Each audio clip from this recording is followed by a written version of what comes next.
ఇప్పటి తీర్మానంపై జరిగిన చర్చకు గౌరవనీయులు సీఎం గారు చంద్రబాబు నాయుడు గారు సమాధానం చెప్తారు.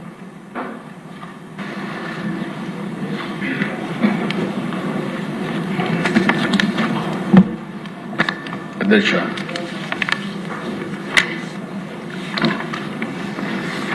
ఈరోజు అమరావతి ప్రజా రాజధాని, దీన్ని చట్టబద్ధత కల్పిస్తే శాశ్వతంగా ఇబ్బంది ఉండదనే ఉద్దేశంతో కేంద్రానికి మనం పంపించడం, కేంద్రం కూడా ఒక అసెంబ్లీ తీర్మానం ఉంటే బాగుంటుందన్నప్పుడు ఈ ప్రత్యేకమైన సమావేశం పెట్టుకొని ఈరోజు మనం చర్చించాం. అధ్యక్ష, ఇక్కడికి వస్తే ఇది ఒక అరుదైన అనుభవం. ఇక్కడ ఉండే శాసనసభ్యులే కాకుండా మనందరికి కూడా. అయితే ఓసారి పవన్ కళ్యాణ్ గారు మాట్లాడుతున్నప్పుడు కానీ మిగిలిన నాయకులు మాట్లాడినప్పుడు కూడా చాలాసార్లు నేను ఆవేశానికి కూడా గురయ్యాను, భావోద్వేగం కూడా కలిగే పరిస్థితి వచ్చింది. దానికి కారణం మనం చూస్తే తెలుగు జాతిని ఒకసారి అధ్యయనం చేసుకున్నప్పుడు ఈ జాతి వైభవం ఒకసారి చూస్తే అధ్యక్ష, క్రీస్తు పూర్వం 2020 అప్పట్లోనే శాతవాహనులు జైత్యయాత్ర చేశారు. కృష్ణా గోదావరి ప్రాంతాలను ఏకం చేసి పాలించిన రాజులు శాతవాహనులు. అమరావతి నుంచే, ఇక్కడి నుంచే తెలంగాణ, కర్ణాటక, మధ్యప్రదేశ్, మహారాష్ట్రను కూడా పరిపాలించే పరిస్థితికి వచ్చారు. ఆ రోజు విదేశ వాణిజ్యం, ప్రసిద్ధి చెందిన ఓడరేవులు, నౌకా నిర్మాణ కేంద్రాలు, తెలుగు గడ్డపై నుంచి లోహాలు, వజ్రాలు, వస్త్రాలు, సుగంధ ద్రవ్యాలు ఎగుమతి చేయడం. ఇటీవల నేను బ్రిటిష్ మ్యూజియంకు పోయాను 15-16 ప్రాంతాల్లో. అక్కడ అమరావతి గ్యాలరీ ఉంది. ఇక్కడ మనకు అమరావతి గురించి తెలియదు, కానీ అప్పట్లో జరిగిన డెవలప్మెంట్స్ అన్ని బ్రిటిష్ మ్యూజియంలో భద్రపరిచారు. అది చూసినప్పుడు ఆశ్చర్యం వేస్తుంది. అంత ప్రాచీన వైభవం ఉన్నటువంటి చరిత్ర, ఘన చరిత్ర ఈ అమరావతి. ఆ తర్వాత దశ కాకతీయుల విషయం కూడా చెప్పారు. అది కూడా మనం చూస్తే ఆలయాలు, ఆర్కిటెక్చర్, అడ్మినిస్ట్రేషన్. అయితే వరంగల్ రాజధానిగా చేసుకుని పరిపాలించిన ఈ ప్రాంతం అంతా కూడా తెలుగువారు పరిపాలించిన సందర్భం. విజయనగరం సామ్రాజ్యం, తెలుగు కళలు, సాహిత్యం, సంస్కృతి ఇవన్నీ కూడా పట్టం కట్టే పరిస్థితికి వచ్చారు. బ్రిటిష్ వాళ్ళు వచ్చిన తర్వాత దశ పరిస్థితులు పూర్తిగా మారాయి. 1573 నుంచి దగ్గర 1773 నుంచి 200 సంవత్సరాలు మెడ్రాస్ ప్రెసిడెన్సీ. అక్కడ తెలుగు జాతి పూర్తిగా మనుగడ కోల్పోయే పరిస్థితి వచ్చింది. తెలుగు వారిని మదరాసిగా పిలిచే పరిస్థితి వచ్చింది. మళ్ళీ నందమూరి తారక రామారావు గారు తెలుగుదేశం పార్టీ పెట్టి ప్రపంచం మొత్తం తెలుగువారి ఆత్మగౌరవాన్ని చాటి చెప్పే పరిస్థితికి వచ్చారు. 73 ఏళ్ల ప్రయాణం దిశ. ఓసారి పొట్టి శ్రీరాములు గారు 58 రోజులు దీక్ష, బలిదానం. ఆయన అమరజీవి ప్రాణ త్యాగంతో బిగినింగ్లో ఎవరు పట్టించుకోకపోతే అక్కడి నుంచి ఆయన బలిదానం చేసిన తర్వాత ప్రజలు గుండెల్లో ఒక పోరాట పటిమ రావడం, రాష్ట్రం మొత్తం రగిలిపోవడం, అక్కడి నుంచి తిరుగుబాటు ప్రారంభిస్తే సాక్షాత్ నెహ్రూ లాంటి వ్యక్తి దిగొచ్చాడు. 1952 డిసెంబర్ 13న రాష్ట్ర ప్రకటన. చాలా మందికి చరిత్ర అర్థం చేసుకోవాల్సిన అవసరం ఉంది. మళ్ళీ ఒకసారి అర్థం చేసుకుని తెలుగు జాతి పడినటువంటి ఇబ్బందులు కానీ, తెలుగు జాతి చూపించినటువంటి అనేక సందర్భాల్లో చొరవగానే మనం గుర్తుపెట్టుకోవాల్సిన అవసరం ఉంది. అయితే అధ్యక్ష, ఒకసారి చరిత్ర చూస్తే 1953 అక్టోబర్ 1వ తేదీన ఆ రోజు విజయవాడకు వచ్చుంటే ఈ 13 జిల్లాలకు సెంటర్ ప్లేస్ కాబట్టి ఈ 73 సంవత్సరాల్లో ఏ విధంగా ఉండేదో ఒక్కసారి ఊహించుకుంటే ఊహకు అందదు. కానీ ఆ రోజు ఉండే రాజకీయ పరిస్థితులు, ఇక్కడ కమ్యూనిస్టులు ఉన్నారు, కాంగ్రెస్ పార్టీ ఇక్కడ ఇవ్వడం ఇష్టం లేదు. విధిలేని పరిస్థితిలో ఆంధ్రప్రదేశ్ రాష్ట్రాన్ని ఇచ్చారు. విధిలేని పరిస్థితిలో ఆంధ్ర రాష్ట్రాన్ని ఇచ్చారు, కానీ అప్పటికే ఇష్టం లేదు కాబట్టి నేరుగా ట్రాన్సిట్ రాజధానిగా కర్నూలు పెట్టి, మనం అందరం కూడా హైదరాబాద్ పోతున్నాం కానీ తాత్కాలిక రాజధాని కర్నూలులో పెడదామని పెట్టి ముందుకు పోయే పరిస్థితికి వచ్చారు. అంటే అధ్యక్ష, ఆ రోజు కూడా మొదటి భాషా ప్రయుక్త రాష్ట్రం పొట్టి శ్రీరాముల త్యాగ ఫలితం అనేది మనందరం చరిత్రలో గుర్తుపెట్టుకోవాల్సిన అవసరం ఉంది. అంటే తెలుగు వారికి పౌరుషం లేక కాదు, సత్తా లేక కాదు, ఓసారి పోరాడాలనుకుంటే పోరాడే శక్తి ఉంది. అందుకే ఆ రోజు పోరాడిన తర్వాతనే వచ్చాయి. కానీ ఇంకొక పక్కన అధ్యక్ష, మళ్ళీ తెలుగు వారందరూ ఒకటిగా ఉండాలి. ఎప్పుడూ ఆ ఫీలింగ్ ఉంది. విడిపోయాం, కలిశాం అనేక సందర్భాల్లో. అంటే ఆ రోజు మళ్ళా అందరూ ఒకటిగా ఉండాలని ఆ రోజు చూస్తే హైదరాబాద్ రాష్ట్రంలో ఉండే ముఖ్యమంత్రి రాజీనామా చేసి సమైక్య ఆంధ్రప్రదేశ్ దోహదం చేసే పరిస్థితికి వచ్చారు బొరుగుల రామకృష్ణరావు గారు. అంటే ఆయన రాజీనామా చేసి నీలం సంజీవ్ రెడ్డి గారిని చీఫ్ మినిస్టర్ చేసి ఆంధ్రప్రదేశ్ రాష్ట్రాన్ని ఏర్పాటు చేసుకునే పరిస్థితికి వచ్చారు. అంటే ఇక్కడ మనం గుర్తుపెట్టుకోవాల్సింది, రాజధానులు కోల్పోవడం, విమర్శలు, వివక్షతలు, అవమానాలు అన్ని భరిస్తూ వచ్చాం. ఓసారి అది అయిన తర్వాత మీరు చూసినప్పుడు అధ్యక్ష, 1956 నవంబర్ 1న ఆంధ్రప్రదేశ్ రాష్ట్ర అవతరణ, దీనికి కూడా పెద్ద కాంట్రవర్సీ చేశారు. 53లో మొదటిసారిగా రాష్ట్ర అవతరణ పొట్టి శ్రీరాములు గారి త్యాగం. 56లో నవంబర్ 1న ఆంధ్రప్రదేశ్ రాష్ట్ర అవతరణ. మళ్ళీ 2014 జూన్ 2వ తారీఖున 2 రాష్ట్రాలు విభజన.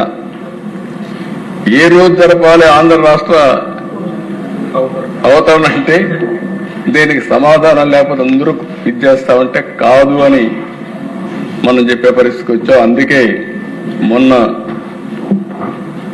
మా డిప్యూటీ సీఎం గారు మేము మాట్లాడుకున్నప్పుడు పొట్టి శ్రీరాములు గారు డిసెంబర్లో ఆత్మార్పణ చేశారు కాబట్టి అప్పుడే జరపదామని జరిపి ఆయన కోసం ప్రత్యేకమైన రోజు ఏర్పాటు చేసిన కూటమి ఎన్డీఏ కూటమి అని చెప్పి కూడా నేను మీకు తెలియజేస్తున్నాను. అయితే అధ్యక్ష, నేను ముందే చెప్పాను, తెలుగుదేశం పార్టీ ఆవిర్భావంతో మదరాసి అనే ముద్ర పోయింది. నేను ఢిల్లీకి పోయినా కూడా అంత మునుపంత మీరు ఎక్కడి నుంచి వచ్చారంటే మీరంతా మద్రాసు నుంచి, ఆంధ్రప్రదేశ్ రాష్ట్రం ఉంటుందని అర్థమయ్యేది కదా. కంబైన్డ్ స్టేట్ లోనే తెలుగు రాష్ట్రాల గురించి గుర్తించలేని పరిస్థితి. అక్కడి నుంచి ప్రారంభమైన యాత్ర మళ్ళా మీరు చూస్తే ఇప్పుడే డిప్యూటీ సీఎం గారు చెప్పారు, ఎన్టీ రామారావు గారు వచ్చిన తర్వాతనే మొట్టమొదటిసారిగా ఢిల్లీలో తెలుగువారి ఉనికిని గుర్తించడమే కాకుండా ఒక ప్రాంతీయ పార్టీ జాతీయ స్థాయిలో చక్రం తిప్పడమే కాకుండా నేషనల్ ఫ్రంట్ పెట్టి ఎంతో చరిత్ర ఉన్న కాంగ్రెస్ పార్టీని ఓడించి ప్రత్యామ్నాయాన్ని ఏర్పాటు చేసిన మొదటి వ్యక్తి నందమూరి తారక రామారావు. ప్రధాన ప్రతిపక్ష రోల్ కూడా ప్లే చేసే పరిస్థితికి వచ్చాం అధ్యక్ష. సంక్షేమం నేను అవన్నీ చెప్పడం లేదు అధ్యక్ష. ఇప్పుడు 1995లో నేను మొట్టమొదటిసారిగా ముఖ్యమంత్రి అయ్యాను. అనేక సవాళ్లు, అనేక సమస్యలు వచ్చాయి. ఇప్పుడే మా మిత్రులు చెప్పినట్టు ఎవరు ఊహించలేదు, హైదరాబాదుకు పశ్చిమ వైపు ఉంటుంది సైబరాబాద్. ఎప్పుడు కూడా సిటీ డెవలప్, ఇప్పుడు కూడా చెప్పారు నజీర్ వీళ్ళంతా, సౌత్ ఈస్ట్లో ఎక్కువ పెరుగుతుంది, అదే మరి వెస్ట్లో పెరగదని. ఇది ఆనవాయితీ కూడా, వాస్తు కూడా అని. ఆ రోజు నేను ఆలోచించిన అక్కడ ల్యాండ్ ఎక్కువ ఉందనే ఉద్దేశంతో వెనక్కిపోతే అక్కడి నుంచి పవన్ కళ్యాణ్ గారు చెప్పినట్టు ఏమీ లేని ప్రాంతంలో ఎవరు ఊహించని రోజుల్లో ఐటీ వచ్చింది అధ్యక్ష. అప్పటికి మన అదృష్టం ఏంటంటే, హైదరాబాద్ అదృష్టం ఏంటంటే, హైదరాబాద్గా తెలుగువారి అదృష్టం. 91లో పివి నరసింహరావు గారు తెలుగు బిడ్డ ఆర్థిక సంస్కరణలు ప్రవేశపెట్టారు. అది ఈ దేశానికి దిశ నిర్దేశించే పరిస్థితికి వచ్చారు. అది అందిపుచ్చుకున్నాం. దానిపైన 2020 విజన్ డాక్యుమెంట్ తయారు చేశాం.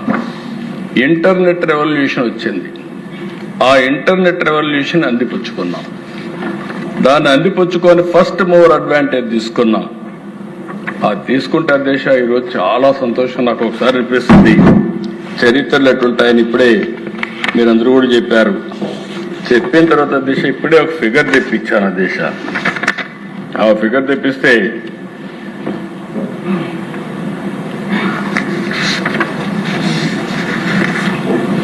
ఈరోజు హైదరాబాద్ దిశ 24, 25 మా వాళ్ళని లెక్కలేమంటే ఇచ్చారు. ఈ లెక్కలు చూసినప్పుడు Hyderabad state owns revenue receipts 1,40,771 కోట్లు. మొత్తం తెలంగాణ రాష్ట్రం. ఇందులో 75% హైదరాబాద్ నుంచి వస్తుందని, హైదరాబాద్ రీజన్ నుంచి. అంటే 1,05,000 కోట్ల రూపాయలు ఒక్క హైదరాబాద్ రీజన్ నుంచి తెలంగాణకు ఆదాయం. అంటే ఈ విషయం మన దగ్గర అక్కడ 1,40,000 కోట్ల ఆదాయం, మంది 95,000 కోట్లు. ఎందుకంటే దశ ఈ విషయంలో కూడా మనం ఒకసారి చెప్పాల్సిన అవసరం ఉంది. ఏం జరిగింది కూడా ఒకసారి చూసుకోవాల్సిన అవసరం ఉంది. ఈరోజు నేను బాధపడడం లేదు. రాజకీయాలు జరుగుతూ ఉంటాయి. అనేక సందర్భాల్లో అనేక విధాల రాజకీయాలు జరిగాయి. ఈ విషయంలో మనం ఒకసారి చూసినప్పుడు ఈరోజు రాష్ట్ర విభజన సమయం.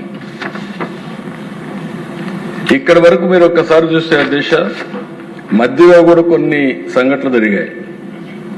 69 తెలంగాణ ఉద్యమం వచ్చింది. 1972 జయాంధ్ర ఉద్యమం వచ్చింది. ఈ రెండు ఉద్యమాలు అయిన తర్వాత డెవలప్మెంట్ ఇవన్నీ మళ్ళా జరిగాయి.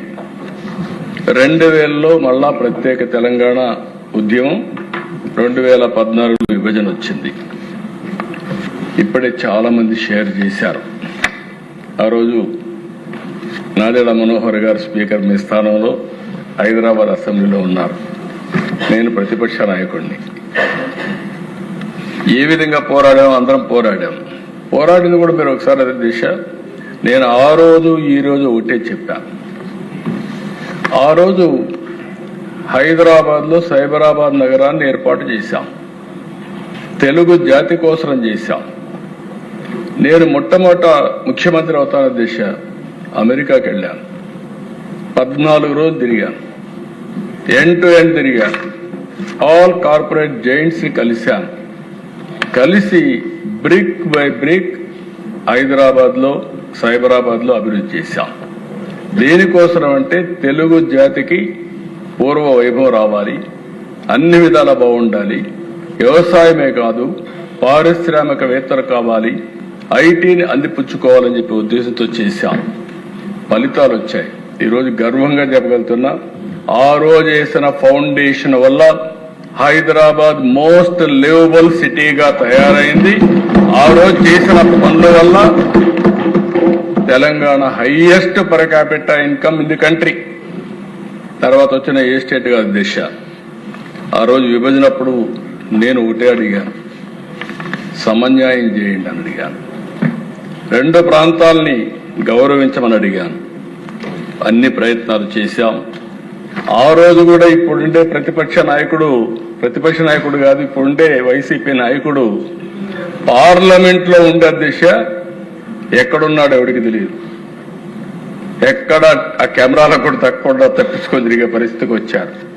అంటే కనీసం దానిపైన ఒక స్టాండ్ చెప్పలేని వ్యక్తి అని చెప్పి నేను మీ అందరికీ విజ్ఞప్తి చేస్తున్నా.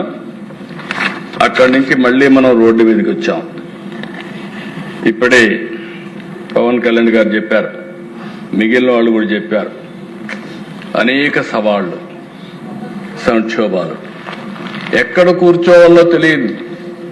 5 ఏళ్లు హైదరాబాద్ కామన్ రాజధాని, 10 ఏళ్లు.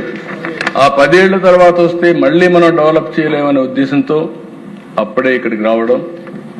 ఒక ఎస్సీ ఆఫీస్ అది, ఆ ఎస్సీ ఆఫీసే నా క్యాంప్ ఆఫీస్, అదే ఇల్లు, ఒక బస్సు, అక్కడి నుంచి ప్రారంభించాం. తర్వాత దిశ ఒకసారి చరిత్ర, ఇక్కడ ఏ ఇన్ఫ్రాస్ట్రక్చరు లేదని చెప్పడానికి ఒక ఉదాహరణ, సెక్రటరియట్ వచ్చిన తర్వాత ఇప్పుడు ఇక్కడ ఉండే బిల్డింగ్స్ అన్ని 9 నెలల్లో ఈ అసెంబ్లీ కట్టాం అధ్యక్ష. ఆ రోజు కూడా నారాయణ గారికి ఒకటే చెప్పా, ఎట్టి పరిస్థితుల్లో 9 నెలల్లో కట్టాలన్నాం. 9 నెలల్లో ఈ అసెంబ్లీ కట్టాం, 9 నెలల్లో ఈ సెక్రటరియట్ బిల్డింగ్స్ అన్ని కూడా పూర్తి చేశాం. అయితే నాకు ఎప్పుడు కూడా ఒక కోరిక ఉండేది, ఇంకా పెద్ద ఎత్తున చేయాలని. అందుకనే ఈరోజు సెంట్రల్ విస్తా తయారు చేసి ఐకానిక్ బిల్డింగ్స్ వచ్చి అవన్నీ తయారు చేసే లోపల ఇవి రావాలనే ఉద్దేశంతో కట్టాం. ఈరోజు మనం ఎస్సీ ఆఫీస్ చూస్తే ఇక్కడ ఎలాంటి ఇన్ఫ్రాస్ట్రక్చర్ ఉంది అని చెప్పడానికి ఉదాహరణ, నేను వెకేట్ చేసిన తర్వాత అది హైకోర్టు అయింది. ఆ తర్వాత హైకోర్టు కట్టి వాళ్ళు ఇక్కడ రమ్మంటే అది రాజ్భవన్ అయింది. ఇది ఒక చరిత్ర అన్నమాట. ఏమీ లేవని చెప్పడానికి ఒకే బిల్డింగ్ మల్టీపర్పస్ గా ఉపయోగపడే పరిస్థితికి వచ్చాం. 5 ఏళ్లు కష్టపడ్డాం. ఆ రోజు అధ్యక్ష ఫస్ట్ టైం నేను హైదరాబాద్ అభివృద్ధి చేయాలంటే అమెరికాకి వెళ్ళాను. రెండోసారి ఎన్నికల్లో నేను పదే చెప్పాను, 14 ఎన్నికల కంటే ముందు నాకు సింగపూర్తో పరిచయాలున్నాయి, ఒక విశ్వాసం ఉంది వాళ్లకు. ఈసారి నేను సింగపూర్ సపోర్ట్ తీసుకుంటాం, సింగపూర్ కంటే మెరుగైన అమరావతిని నిర్మాణం చేస్తాం, రాజధాని నిర్మాణం చేస్తున్నారు చెప్పాను. ఆ మాట చెప్పి నేను నేరుగా సింగపూర్కి వెళ్ళాను. నేను ఒకటే రిక్వెస్ట్ చేశాను గవర్నమెంట్, రాజధాని లేదు. అయితే అధ్యక్ష ఒక్క విషయం అందరం గుర్తుపెట్టుకోవాలి, నేను ఆ రోజు కూడా చాలా హోందాగా ప్రవర్తించాను, ఇప్పుడు కూడా అదే మరుగున్నాను. నేను హైదరాబాదు సైబరాబాద్ నిర్మాణం చేశాను, మీ అందరికంటే ఎక్కువ కష్టపడ్డాను. తెల్లవారుతో 6 గంటలకు రోడ్డు మీదకి వెళ్ళేవాడిని, 75 సార్లు వెళ్ళాను అధ్యక్ష. మీరు ఆ రోజు ఉన్నారు, కేబినెట్ లో ఉన్నారు, కొలీగ్ గా ఉన్నారు, అన్ని చూశారు. బస్ వేసుకొని తిరిగాను, వాడలు తిరిగాను. ఈ 9 మున్సిపాలిటీలో నీళ్లు లేకపోతే ఒక్క సంవత్సరంలో గోదావరి నుంచి నీళ్లు తీసుకొచ్చి హైదరాబాద్ లో అభివృద్ధి చేసిన సంఘటనలు, అలాంటి చాలా సంఘటనలు మీరు చూసాం.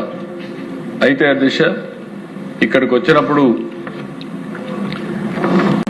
నేను ఎప్పుడు కూడా హైదరాబాదు, అది కూడా తెలుగు వాళ్ళే, ఇప్పుడే చాలా చక్కగా చెప్పారు.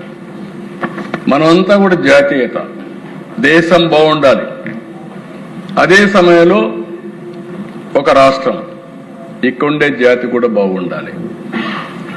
అయితే దాంట్లో మళ్ళీ ఇంకో పక్క ఇప్పుడే వారు చెప్పినట్టు సబ్ రీజనల్ అంటే తెలంగాణ ఆంధ్ర రెండు ఒకటే, అక్కడ తెలుగు వాళ్ళు ఇక్కడ తెలుగు వాళ్ళు, వివక్ష చూపించడం కరెక్ట్ కాదు. కానీ చూపిస్తే కూడా నేను ఒకటే మాట చెప్పా, ఇద్దరికీ న్యాయం చేయాలని చెప్పా.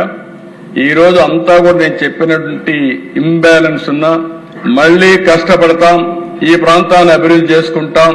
అదే సమయంలో దేశంలోనే హైదరాబాద్ అమరావతి రెండు కూడా 1-2గా ఉండాలి, ఇద్దరు కలిసి ముందుకు పోవాలని నా ప్రగాఢమైనటువంటి సంకల్పం, ఆలోచన కూడా అధ్యక్ష. దానికోసమే ఇక్కడ ఒక చరిత్ర కూడా మీరు గుర్తుపెట్టుకోవాలి అధ్యక్ష. ఎక్కడ రాజధాని పెట్టాలి, పెద్ద ఎత్తున చర్చ జరిగింది. అయితే ఆ చర్చలో మీరు చూస్తే శివరామకృష్ణయ్య ఆ రోజే గాని కేంద్రం కూడా ఒక మాట చెప్పేసి ఉంటే విజయవాడ, అమరావతి, గుంటూరు మీరు రాజధాని ఒక మాట అని ఉంటే మనకి ఇబ్బంది ఉండేది కాదు. ఆ రోజు శివరామకృష్ణ వేశాడు. ఆయన ఊరూరికి పోయి మీకు రాజధాని కావాలని అడిగాడు. ఎవరైనా రాజధాని ఇస్తా ఉంటే ఎవరు అంటారు సార్? విశాఖపట్నం పోయాడు, మీకు రాజధాని కావాలని మాకు కావాలన్నారు. తిరుపతి పోయాడు రాజధాని, కర్నూలు పోయాడు అడిగాడు, ఎవరు శ్రీకాకుళం కూడా వెళ్ళాడు. అన్ని దిక్కులు అడిగే కొందుకు అందరూ కూడా మాకు కావాలన్నారు. కానీ అధ్యక్ష 46% విజయవాడ గుంటూరు మధ్యలో రాజధాని పెట్టాలని చాలా స్పష్టంగా చెప్పారని శివరామకృష్ణ రిపోర్ట్ ఇచ్చాడు. ఈరోజు మీరు ఆలోచిస్తే అధ్యక్ష, ఆ రోజు అసెంబ్లీలో ఉండే కొంతమంది మెంబర్స్ ఉన్నారు, చర్చకు వచ్చింది. నేను ఆ రోజు కూడా ఒకటే చెప్పాను, సెంట్రల్ ప్లేస్ లో రాజధాని ఉండాలి. అటు 12 ఇటు 12 నియోజకవర్గాలు, 13వ నియోజకవర్గం సెంట్రల్ లో ఉండే నియోజకవర్గం గుంటూరు నియోజకవర్గం అధ్యక్ష. దీనికంటే ఇంకొక జస్టిఫికేషన్ లేదు. లాజిస్టిక్స్ వైజ్ చాలా స్పష్టంగా ఉంది. ఆ రోజు నేను పెట్టినప్పుడు ఇప్పుడే సత్య గారు చాలా హెల్త్ మినిస్టర్ చెప్పాడు, వికేంద్రీకరణ ఐఐఎం విశాఖపట్నంలో పెట్టాం, పెట్రోలియం యూనివర్సిటీ కాకినాడలో పెట్టాం, ఎన్ఐఐటి తాడేపల్లిగూడెం పెట్టాం, పెట్రోలియం వైజాగ్ వెళ్ళింది, నిట్ తాడేపల్లిగూడెంకి వచ్చింది, కాకినాడ కూడా ఒక ఇన్స్టిట్యూట్ ఇచ్చాం. అదే సమయంలో Amaravati all India institute of medical science వచ్చింది. ఇక్కడి నుంచి మళ్ళీ తిరుపతి ఐఐటి ఐజర్ వచ్చింది. కర్నూలులో IIIT ఇచ్చాం. అదే సమయంలో ఇరుజు యూనివర్సిటీ పెట్టాం. అనంతపూర్లో సెంట్రల్ యూనివర్సిటీ పెట్టి ఆ రోజు అసెంబ్లీలో కూడా నేను ఏ జిల్లాకు ఏమేం చేస్తానని చెప్పి అవన్నీ కన్విన్స్ చేసి రాజధాని విజయవాడ గుంటూరు మధ్యలో ఉంటుంది, అధికార వికేంద్రీకరణ చేయడం, అభివృద్ధి చేయడం మా బాధ్యతనే ఆ రోజు నేను చాలా స్పష్టంగా చెప్పి దాని ప్రకారం పనిచేశాం అధ్యక్ష. ఆ రోజు అధ్యక్ష ఇవన్నీ చెప్పిన తర్వాత ప్రతిపక్షంలో ఉన్న వ్యక్తి బేషరతుగా సపోర్ట్ చేస్తారు. 13 జిల్లాలు, చిన్న రాష్ట్రం, ఇబ్బంది పెట్టడం నాకు ఇష్టం లేదు కాబట్టి నేను ఒప్పుకుంటానని చెప్పాను.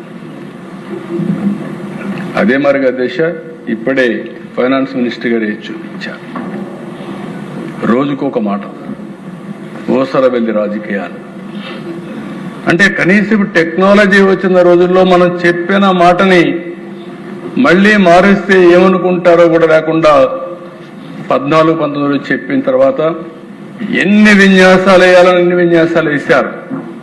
రైతులు ఇక్కడ భూములు ఇస్తా ఉంటే ఈ విషయంలో ఒక్కసారి మనందరం గుర్తుపెట్టుకోవాల్సిన అవసరం ఉంది అధ్యక్ష. ఇక్కడ మనం గుర్తుపెట్టుకోవాల్సింది ఆ రోజుట్లో ఎక్కడ పెట్టాలని ఆలోచించినప్పుడు చాలా తర్జనభర్జన జరిగింది. నేను కూడా ఒక 100 ఎకరాల్లో ఒక దగ్గర పెట్టేయచ్చు, కానీ అది కాదు నా ఉద్దేశం. ఈరోజు తెలంగాణకు హైదరాబాద్ ఉంది, కర్ణాటకకు బెంగళూరు ఉంది, చెన్నైకి తమిళనాడుకి చెన్నై ఉంది. ఆ రాజధానుల వల్ల ఆ ప్రాంతంలో ఆర్థిక వనరులు సమకూరుతున్నాయి, ఉపాధి అవకాశాలు వస్తున్నాయి. ఇవన్నీ చూసిన తర్వాత తెలుగు వాళ్ళకు కూడా అన్యాయం జరగకూడదు, మనకంటూ ఒక రాజధాని కావాలని ఆలోచించినప్పుడు ఏ ప్రాంతంలో బాగుంటుంది, ఇక్కడ బాగుంటుందని ఆలోచించి ఒక డబ్బులు లేవు, పెట్టుబడులు పెట్టలేము, ఏం చేయాలని ఆలోచిస్తే అందరితో మాట్లాడి వచ్చిన ఆలోచన ల్యాండ్ పూలింగ్ ఆలోచన. ఎవరన్నా ఇస్తారంటే నారాయణ గారు, ఇక్కడుండే ఎమ్మెల్యేలు అందరితో పుల్లారావు గారు అప్పుడు ఉన్నారు, అదే మరి మంత్రిగా ఉన్నాడు శ్రావణ్ కుమార్ అందరితో మాట్లాడితే ఇక్కడ రైతులకు వచ్చి చెప్తే దిశ నా జీవితంలో ఎప్పుడు మర్చిపోలేను. 4-5 మీటింగ్లు మాట్లాడిన తర్వాత 58 రోజుల్లో 34,400 ఎకరాలకు కన్సెంట్ ఇచ్చి 34,000 ఎకరాలు జీరో డిస్ప్యూట్, ఎక్కడా డిస్ప్యూట్ లేకుండా ల్యాండ్ ఇచ్చారు. చాలా మందికి ఆశ్చర్యం వేసింది. ఇప్పటికి కూడా ప్రపంచంలో ఎక్కడా జరిగిందని నేను అనుకోను ఇప్పటికి కూడా. అయితే దానికి కారణం అధ్యక్ష, హైదరాబాద్ లో ఎయిర్పోర్టు 5,000 ఎకరాలతో కట్టాం. అక్కడ కూడా ఏమి డిస్ప్యూట్ లేదు. నేను ఒకే మాట చెప్పాను ఆ రోజు హైదరాబాద్లో, మీరు ల్యాండ్ ఇవ్వండి, లిబరల్గా కాంపన్సేషన్ ఇస్తాం, మీరు పక్కన కొనుక్కోండి, ఇక్కడ ఎయిర్పోర్ట్ వస్తుంది, మీరు అభివృద్ధి అవుతారంటే నమ్మకంతో ఇచ్చారు. అదేవిధంగా ఇక్కడ ఈ రాజధాని కోసం ఒక్క మాట మాట్లాడకుండా 33,000 ఎకరాలు ఇస్తే అక్కడి నుంచి ఇవన్నీ కూడా ఈరోజు మనం కూర్చున్న ప్లేస్ కూడా ఆ రైతులు ఇచ్చిందే. ఈ సందర్భంగా మరొక్కసారి ఆ రైతాంగానికి శిరస్సు వంచి నమస్కారాలు తెలియజేస్తాను. ఇది ఒక స్ఫూర్తి. ఆ స్ఫూర్తితో వాళ్ళు ఇస్తే ఇక్కడికి వచ్చినప్పుడు అధ్యక్ష వీళ్ళు మాట్లాడిన మాటలు ఎన్నిసార్లు అధ్యక్ష ఆ టీవీ మీరే చూశారు. నీళ్లుంటే చాలు, 33,000 ఎకరాలు భూమి కావాలన్నాడు. అంటే ఎవరు ఇవ్వరని 33,000 ఎకరాలు ఇచ్చేసిన తర్వాత అదెట్టి ఇచ్చారన్నాడు. అక్కడి నుంచి మళ్ళీ విచిత్రమైన వ్యక్తి అధ్యక్ష కొంతమంది మాట్లాడారు. కానీ ఎలాంటి వ్యక్తి అంటే అలాంటి ఇక్కడ చెరుకు తోటల్లో ఆ రోజుల్లోనే అగ్గిపెట్టే పరిస్థితి వచ్చారు, నిప్పు పెట్టే పరిస్థితికి వచ్చారు. వరల్డ్ బ్యాంక్ లెటర్ల మీద లెటర్లు రాశారు, డబ్బులు ఇవ్వద్దని, సహకరించద్దని. అంటే ఎన్ని విధ్వంసాలు చేయాలనో అన్ని విధ్వంసాలు చేసే పరిస్థితికి వచ్చారు. కానీ ఆ రోజు కూడా అధ్యక్ష నాకు ఒకసారి అనిపిస్తుంది, ఈ ప్రాంతంలో రాజధాని పెట్టాలన్నప్పుడు ప్రధానమంత్రి గారు వస్తారన్నప్పుడు ప్రతి గ్రామంలో దేవాలయాల్లో పూజలు చేసి అక్కడ పవిత్రమైన మట్టిని పవిత్రమైన జలాల్ని పూజ చేసి దేవాలయాల్లో మసీదుల్లో లేకపోతే చర్చల్లో అన్ని ప్రాంతాల్లో స్వర్ణ దేవాలయాలు కూడా పూజలు చేసి ఆ పవిత్రమైన మట్టిని నీళ్లని ఇక్కడ తీసుకొచ్చి ఈ ప్రాంతాన్ని పునీతం చేశాం. ప్రధానమంత్రి గారు కూడా ఆ రోజు ఇప్పుడు కూడా జ్ఞాపకం ఉంది అధ్యక్ష, ఆయన చెప్పిన మాట, నేను ఈరోజు ఏదైతే పక్కనుండే రివర్ యమునా నదీ తీరానుండే పవిత్రమైన జలాల్ని అదే మరి పార్లమెంటు దగ్గరుండే మట్టిని తీసుకొస్తున్నా.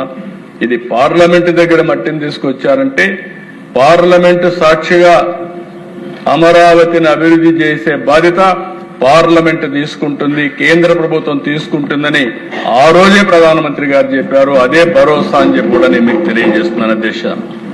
అలాంటిది ఈరోజు మనం చూస్తే అధ్యక్ష, ఇన్ని జరిగితే 2000 ఈ ప్రాంతంలో మనం చూసినప్పుడు రైతులు ఇచ్చింది కేవలం భూములు కాదు అధ్యక్ష, 5 కోట్ల ప్రజలకు భవిష్యత్ ఇచ్చారు అధ్యక్ష. ప్రోగ్రెస్ లో పార్ట్నర్స్ అయ్యారు అధ్యక్ష. 217 చదరపు కిలోమీటర్ పరిధిలో రాజధాని నగరం, 16.9 చదరపు కిలోమీటర్ పరిధిలో కోర్ క్యాపిటల్. ఏపీసీఆర్డీఏ చట్టం 2014-30 అమలు చేశాం. ఇంకొక పక్కన మీరు ఒకసారి చూస్తే అధ్యక్ష, ఆ రోజు చెప్పాను, ఈ రోజు చెప్తున్నా, అమరావతి ఇది సెల్ఫ్ సస్టైనబుల్ ప్రాజెక్ట్. ఈ ప్రాజెక్టుకి రాష్ట్రంలో ఎక్కడా ఒకప్పుడు హైదరాబాద్ లో ప్రైవేట్ భూమి ఉంది, కానీ గవర్నమెంట్ భూమి ఉండేది. గవర్నమెంట్ భూమి తీసుకొని డెవలప్ చేశాం. దానివల్ల ప్రైవేట్ భూములు కూడా విలువ పెరిగింది, ముందుకు పోయే పరిస్థితికి వచ్చారు. ఇక్కడికి వస్తాను అధ్యక్ష, ఇక్కడ భూమి లేదు కాబట్టి రైతుల ముందుకు వచ్చారు, వాళ్ళ ఉదారతతో వచ్చారు. దీనిపైన ల్యాండ్ మానిటైజేషన్కి పోతున్నాం. కొంత ల్యాండ్ తిరిగి వాళ్ళకి డెవలప్ చేసి ఇస్తాం, కొంత భూమి రిజర్వ్ ఉంది, ఇది కూడా అమ్ముకుంటాం. నేను ముందే చెప్పినట్టు అధ్యక్ష, మీరు ఒకసారి చూస్తే ఇన్కమ్ మీరు చూశారు. ఏం జరుగుతుంది ఒక రాజధాని వల్ల అని మాట్లాడే వ్యక్తులకి ఈరోజు హైదరాబాద్ కాంట్రిబ్యూషన్ 1,05,000 రూపాయలు సంవత్సరానికి ప్రజల అభివృద్ధి కోసం వచ్చే ఆదాయం ఒక్క హైదరాబాద్ వల్ల 1,00,000 కోట్ల రూపాయలు వస్తుంది సంవత్సరానికి. ఈ విషయం తెలియని వాళ్ళు ఏదంటే అది మాట్లాడే పరిస్థితికి వస్తున్నారు. రేపు రాబోయే రోజుల్లో ఇప్పుడు ప్రభుత్వానికి ఆదాయం వస్తుంది, భూమిని మానిటైజ్ చేస్తే తిరిగి ఆ డబ్బులు కడతాం. మనం కన్స్ట్రక్షన్ చేసే సమయంలోనే ఆదాయం వస్తుంది ట్యాక్సెస్ ద్వారా, అది కూడా రాష్ట్ర ఆదాయాన్ని పెంచే పరిస్థితికి వస్తుంది. రెండోది ఉపాధి అవకాశాలు వస్తాయి. ప్రజల ఆస్పిరేషన్స్ ని ఫుల్ఫిల్ చేసే కేంద్రంగా అమరావతి ఉంటుంది. నాకు అమరావతి అంటే ఒక్క విషయం మనం గుర్తుపెట్టుకోవాల్సిన అవసరం ఉంది. ఇలాంటి అమరావతిని మనం అభివృద్ధి చేస్తా ఉంటే 2019 తెలుగు జాతి మళ్ళీ ఎన్ని ఛాలెంజెస్ ఉంటాయంటే అన్ని ఛాలెంజెస్ అధికారంలోకి వచ్చాడు. మళ్లీ దురదృష్టం వెంటాడింది. రాజధాని పైన చీకట్లు. ఒక్క ఛాన్స్ ఇవ్వడంతో 30 ఏళ్లు వెనక్కిళ్లిపోయే పరిస్థితికి వచ్చాం. ప్రజావేదిక కూల్చడంతో ప్రారంభమైంది విధ్వంస పాలన. ఒక్క మాట కాదు దిశ, వేశ్యల రాజధాని, శ్మశానం, ఎడారి, ముంపు ప్రాంతం, విషాన్ని జిమ్మారు, విద్వేషాన్ని చేశారు. కడాన 2019 డిసెంబర్ 17న 3 రాజధానుల ప్రకటన. అంతా గందరగోళం. మామూలుగా మీరు ఒకసారి చూస్తే భూములు ఇచ్చిన రైతులపైన ఉక్కుపాదం, కేసులు, వేధింపులతో ఆగిన గుండెలు, చరిత్రలో నిలిచిపోయేలా 1631 రోజుల పాటు రైతుల పోరాటం, అన్ని వర్గాల మద్దతు, న్యాయస్థానం నుంచి దేవస్థానం వరకు యాత్ర, అమరావతి నుంచి అరసవల్లి పేరుతో పోరుబాట, పాదయాత్రలో రైతులు, మహిళలపై దాక్షికం, అడుగడుగున అడ్డంకులు, అడ్డుగోలుగా కేసులు, కాళ్లతో తన్నారు, జుట్టుపట్టుకొని ఇచ్చారు, కీచక పర్వాన్ని చేశారు. వైసీపీ 3 రాజధానుల కుట్రను శాసనమండలిలో సెలెక్ట్ కమిటీకి ఇస్తే టెక్నికల్ ప్రాబ్లం చూపించి గవర్నర్కి పంపించి, అంటే అక్కడ సెలెక్ట్ కమిటీలో పంపిస్తే చైర్మన్ పంపించిన దాన్ని తొక్కిపెట్టి సెక్రటరీ ద్వారా గవర్నర్కి పంపించి ఆ బిల్లు పాస్ చేస్తే హైకోర్టుకి వెళ్తే హైకోర్టు రాజధాని కాపాడే పరిస్థితికి వచ్చింది. అధ్యక్ష, అరాచకాలకు ఎంత పరాకాష్ట అంటే ఇది ఒక ఉదాహరణ మాత్రం. అప్పట్లోనే మీరు చూస్తే జాతీయ మీడియా, అంతర్జాతీయ media, the Indian express YCP భారీ మూల్యం చెల్లించాల్సి వస్తుందని ఆ రోజే రాశారు. ఆ భారీ మూల్యమే 151 సీట్ల నుంచి 11 సీట్లకు వచ్చే పరిస్థితి వచ్చారు. ఇది మనం చెప్పడం కాదు అధ్యక్ష. ఇంకో పక్క ఎకనామిక్ టైమ్స్ భారీ తిరోగమనం. ఆంధ్రప్రదేశ్ రాష్ట్రం 80 సంవత్సరాలు వెనక్కెళ్లిపోయింది. బిజినెస్ స్టాండర్డ్స్, హేతుబద్ధత లేదు 3 రాజధానులకి. ది హిందుస్థాన్ టైమ్స్ స్వార్థ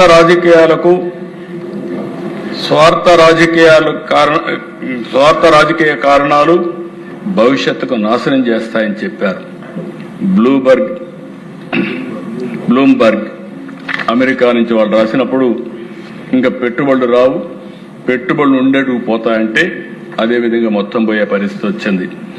ది హిందుస్థాన్ బిజినెస్ లైన్ 3 రాజధానుల నిర్ణయం వల్ల ఇది మళ్లీ ఒక తుగ్లక్ నిర్ణయం, ప్రపంచంలో ఎక్కడా లేదని రాసే పరిస్థితికి వచ్చారు.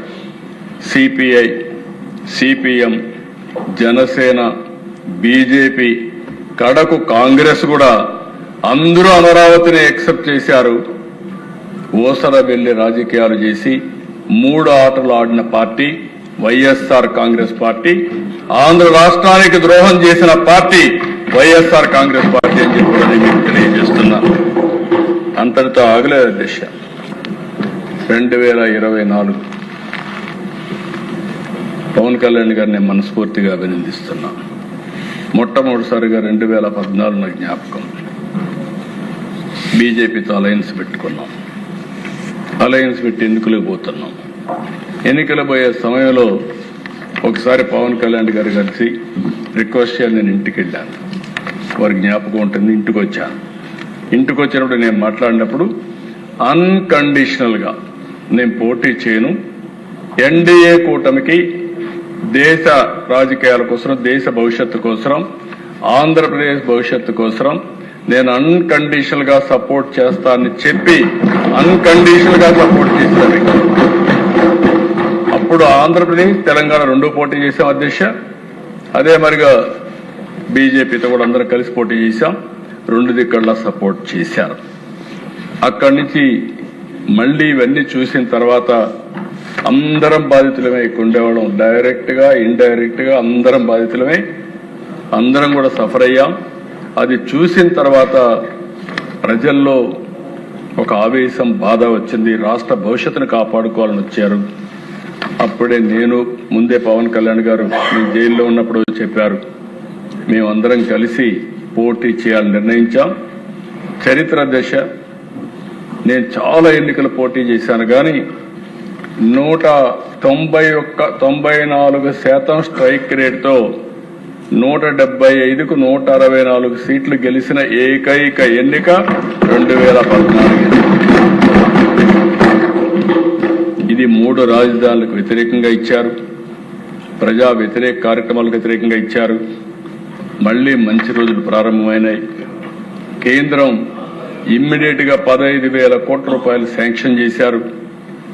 ఇప్పుడే పవన్ కళ్యాణ్ గారు చెప్పినట్టు డబ్బులు ఎట్లా మొబిలైజ్ చేయాలో అన్ని కూడా మొబిలైజ్ చేశాం. మళ్లీ 2025 మే 2న పనులు రీస్టార్ట్ చేశాం. నేను అనుకోవడం చరిత్రలో ఒక సిటీలో ఫౌండేషన్ వేసి పనులు రీస్టార్ట్ చేసింది ఏకైక ప్లేస్ అమరావతి అవుతుంది ప్రధానమంత్రి గారికి. ఇంతవరకు ఎక్కడా జరగలేదు. మళ్లీ నేను ఒకటి హామీ ఇస్తున్నాను దిశ, 2028 పనులన్నీ పూర్తి చేసి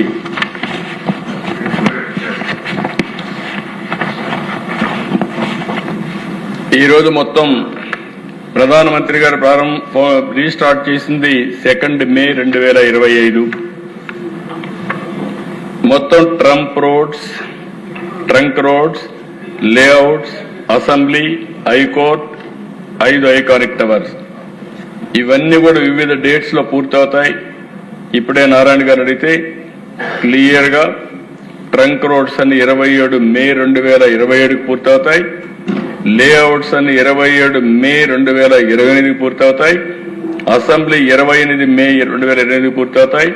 హైకోర్టు 20 జూన్ 2028కి పూర్తి చేసి 5 ఐకానిక్ టవర్స్ 4 ఆగస్టు 2028కి పూర్తి చేసి మళ్లీ ఆగస్టు 2028కి ప్రధానమంత్రి గారే వచ్చి ఇవి ప్రారంభం చేసే పరిస్థితికి వస్తారు. అది కూడా ఇనాగరేషన్ పెడతాం. అంటే ఇలాంటి చరిత్ర ఎక్కడా జరుగుండదు. దేశం ఫౌండేషన్ వేయడం, రీస్టార్ట్ చేయడం, మళ్లీ ఇనాగరేట్ చేయడం. అందుకే అధ్యక్ష ఈరోజు మనందరం గుర్తుపెట్టుకోవాల్సింది 56,000 కోట్లు విలువైన 91 పనులు అవుతున్నాయి. రాత్రింబళ్ళు దగ్గర 30,000 మంది పనిచేస్తున్నారు. అయితే అధ్యక్ష ఈ రోజైనా మారతారనుకున్నాం. వైసీపీ ఇంకా బుద్ధి మారలేదు. అవే కుట్రలు, అవే కుతంత్రాలు. రాజ్యాంగంలో రాజధాని పదమే లేదంటారు. ఏమనాలో నాకైతే అర్థం కాలేదు. అంటే వీళ్ళకు ఒక రాజ్యాంగం రాసుకుందని నాకు తెలియదు. ఇక్కడ ఉండేది రాజారెడ్డి రాజ్యాంగం లేదు, అంబేద్కర్ గారు రాసిన రాజ్యాంగం ఉంటుంది. ఆ విషయం అవసరం ఏమి కూడా దేశ బాధ్యత. నేను చాలాసార్లు రాజకీయ నాయకులను చూశాను కానీ ఒక్కొక్కసారి బాధున్నా అక్కసున్నా రాజకీయాల్లో ఉండే అధ్యక్షులు వ్యక్తులు ఎప్పటికప్పుడు వాస్తవాలకు దగ్గరగా పనిచేస్తారు. ఆ వాస్తవాలకు దగ్గరగా పనిచేయకుండా ఈరోజు నేను అనుకున్నాను, కనీసం చేసిన తప్పని కరెక్ట్ చేసుకోవడానికి ఇప్పుడైనా వచ్చి ఈ ప్రత్యేకమైన సమావేశంలో శాశ్వత రాజధానికి సహకరిస్తారు కానీ లేకపోతే విట్నెస్ చేస్తారని చెప్పి అనుకున్నాను. ఈ రోజు కూడా రాలేదంటే నాకు అర్థం కావడం లేదు. ఎలాంటి వ్యక్తితో మనం రాజకీయం చేస్తున్నామో ఈ సంఘటన స్పష్టం చేస్తుంది. అలాంటి చేసే పరిస్థితికి వచ్చారు. ఏది ఏమైనా నేను ఒకటే చెప్తున్నాను, ఏపీకి ఒకే ఒక రాజధాని, అదే అమరావతి. ఇదే శాశ్వత రాజధాని. ఇప్పటికే తీర్మానం చేశాం. అసెంబ్లీలో తీర్మానంతో చట్టబద్ధంగా రాజ్యాంగపరంగా అమరావతికి దృఢత్వం వస్తుంది. ఇంకెవ్వరు టచ్ చేయలేరు, ఇంచు కూడా కదలదు, ఇంచు కూడా కదిలించే పరిస్థితి రాదు. శాశ్వతంగా అమరావతి ద్రోహిగా వైఎస్ఆర్ కాంగ్రెస్ పార్టీ నిలుస్తుంది. నేను విభజన జరిగినప్పుడు బాధపడలేదు కానీ ఈ రాష్ట్రంలో అనుక్షణం కుట్రలు కుతంత్రాలు చేసి తెలుగు జాతి ప్రగతికి అడ్డుపడాలని ప్రయత్నం చేయడం మాత్రం చాలా బాధేస్తుంది. ఓసారి దిశ ఇది 4వసారి ఫైర్ యాక్సిడెంట్. నిన్న కూడా జరిగాయి, 3 జరిగాయి. ప్రధానమంత్రి వచ్చినప్పుడు ఒకసారి ఇదే మరి ఫైర్ యాక్సిడెంట్ జరిగింది. 2వసారి మొన్న ఒక ఎల్ఎన్టీ క్యాంపులో జరిగింది. నిన్న 3వసారి మళ్లీ మెగా క్యాంపులో జరిగింది. ఇన్ని జరుగుతున్నాయంటే నేను కూడా చాలా స్పష్టంగా పోలీసులకు ఆదేశాలు ఇచ్చాను, సిట్ కూడా వేశాం. ఎవడైనా సరే అమరావతిలో గాని జోక్యం చేసుకున్నా, వైలెన్స్ క్రియేట్ చేసినా, సెబటైజ్ చేసినా అదే వాళ్ళకి చివరి రోజు అవుతుంది. గుర్తుపెట్టుకోని మరి ఒక్కసారి హెచ్చరిస్తున్నాను. ఎవరైనా కావచ్చు, గుర్తుపెట్టుకోవాల్సిన అవసరం ఉంది. అధ్యక్ష, నేను 4వసారి ముఖ్యమంత్రి అయ్యాను. 48 సంవత్సరాలు రాజకీయాల్లో ఉన్నా. 73 సంవత్సరాలు స్వాతంత్రం వచ్చిన తర్వాత తెలుగువారి చరిత్ర. 25 సంవత్సరాలు కాకుండా మిగిలిన సమయంలో నేను ప్రత్యక్ష రాజకీయాల్లో ఉన్నా. ఎమ్మెల్యే, పార్టీ రాజకీయాలు, అక్కడి నుంచి హైకమాండ్, పార్టీలు రన్ చేయడం ఉన్నా. ఈ గౌరవం నాకు ఇచ్చింది అధ్యక్ష, తెలుగు జాతి గౌరవం ఇచ్చారు. అనునిత్యం నాకు గుర్తుంటుంది. ఈ రాష్ట్రంలో అధ్యక్ష ఏ ఒక్క వ్యక్తికి కూడా ఇంత సుదీర్ఘ రాజకీయ కాలంలో పార్టీని రన్ చేసే అవకాశాన్ని ఇవ్వలేదు. అంటే దగ్గర 9.5 సంవత్సరాల ముఖ్యమంత్రి, సమైక్య ఆంధ్రప్రదేశ్లో 10 సంవత్సరాల అపోజిషన్ లీడర్ని. అదే సమయంలో ఇక్కడ 2వసారి ముఖ్యమంత్రిని, ఒకసారి అపోజిషన్ లీడర్ని. ఇన్నేళ్లలో నేను చూసిన దేశ నా లక్ష్యం ఒకటే, నా ఆలోచన ఒకటే. ఆ రోజు సైబరాబాద్ని అభివృద్ధి చేశాం. సైబరాబాద్ని అభివృద్ధి చేసి జాతికి అంకితం చేశాం. ఈరోజు 42% తెలుగు జాతి హైయెస్ట్ పర్ క్యాపిటల్ ఇన్కమ్ వల్ల మెరుగైన జీవన ప్రమాణాలు వచ్చాయి. ఈరోజు ఇక్కడ అమరావతి చేసుకుంటున్నాం. ఒక్క అమరావతి కదా దిశ, ఒక్క విషయం మనం గుర్తుపెట్టుకోవాలి. ఆంధ్రప్రదేశ్ దేహం అయితే అమరావతి ఆంధ్రప్రదేశ్ గుండె, అమరావతి ఆంధ్రప్రదేశ్ ఆత్మ. ఇంకొక పక్క నాది అమరావతి అని ప్రతి ఒక్కరూ సగర్వంగా చెప్పుకునే విధంగా అమరావతిని తయారు చేసే బాధ్యత మనందరిది. దానికి అంకితమైన విద్య, ఉద్యోగం, knowledge care of Amaravati, best liveable city Amaravati. మొన్న కూడా చెప్పాను, Hyderabad plus Amaravati, Hyderabad brown field city, Amaravati green field city.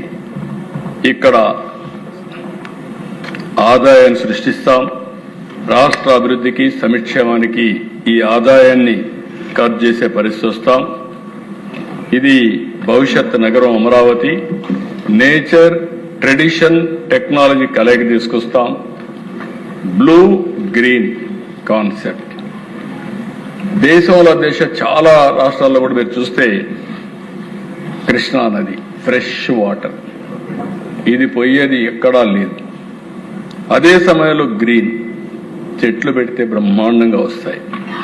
అన్ని యూటిలిటీస్ అన్ని కూడా డక్ట్ ద్వారా తీసుకెళ్తున్నాం. Straight roads, green energy, central cooling. దేశంలో లేటెస్ట్ టెక్నాలజీస్ ప్రపంచంలో ఏవైతే ఉన్నాయో అవన్నీ తీసుకొస్తాం. ఇప్పటికే బిట్స్ వచ్చింది, ఎస్ఆర్ఎం వచ్చింది, all India institute of medical science వచ్చింది, అమృత్ వచ్చింది, ఎస్ఎల్ఆర్ఐ వచ్చింది, బిట్స్ వస్తా ఉంది. ఇది రాబోయే రోజుల్లో ఒక నాలెడ్జ్ హబ్గా తయారవుతుంది. అమెరికాలో సిలికాన్ వ్యాలీ ఉంది, ఇండియాలో క్వాంటమ్ వ్యాలీ ఉంది. ఆ క్వాంటమ్ వ్యాలీ ఎక్కడుందంటే దానికి చిరునామా అమరావతి అని మరొకసారి మీకు తెలియజేస్తున్నా.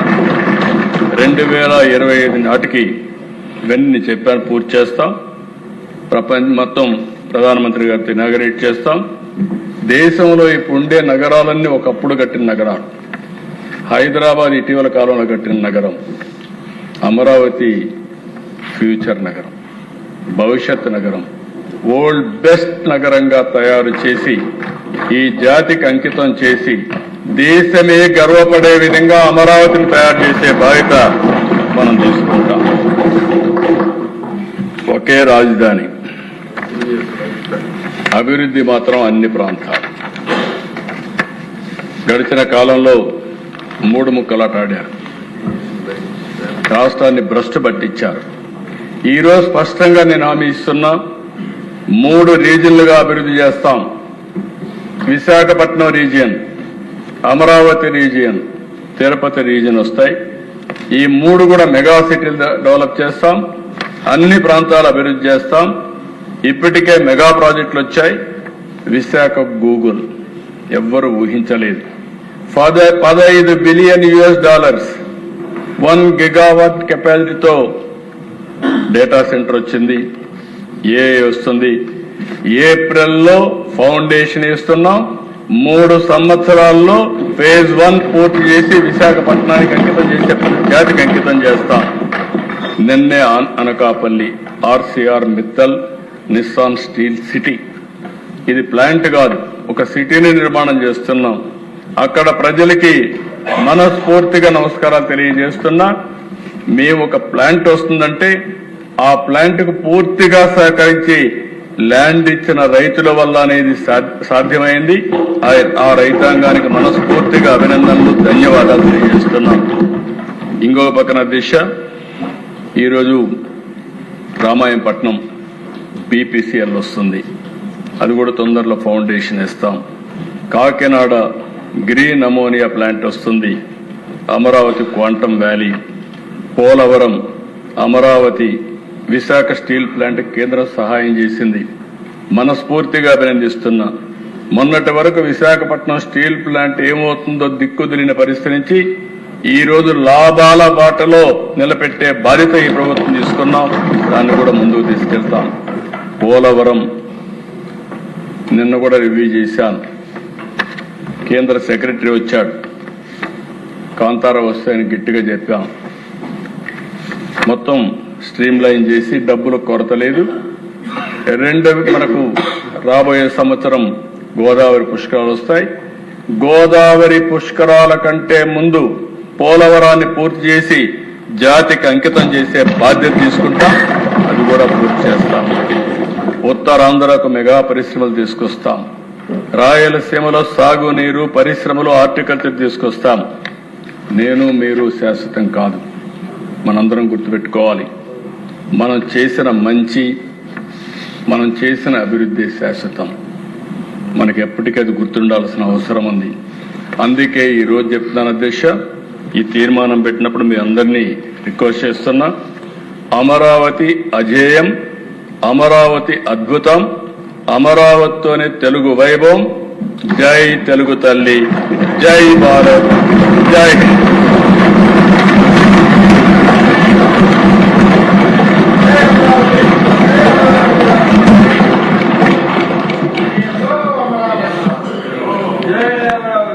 నేను తీర్మానం పెట్టాలని పని అనుకుంటా. ఓకే అండి. గౌరవ ముఖ్యమంత్రి గారు ప్రవేశపెట్టిన తీర్మానం సభా సమక్షంలో ఉంది. అనుకూలంగా ఉన్నవారు అవునానండి, వ్యతిరేకంగా ఉన్నారు కాదనండి. అవునన్నారు, అందరూ అవునన్నారు. తీర్మానం ఏకగ్రీవంగా ఆమోదించబడింది.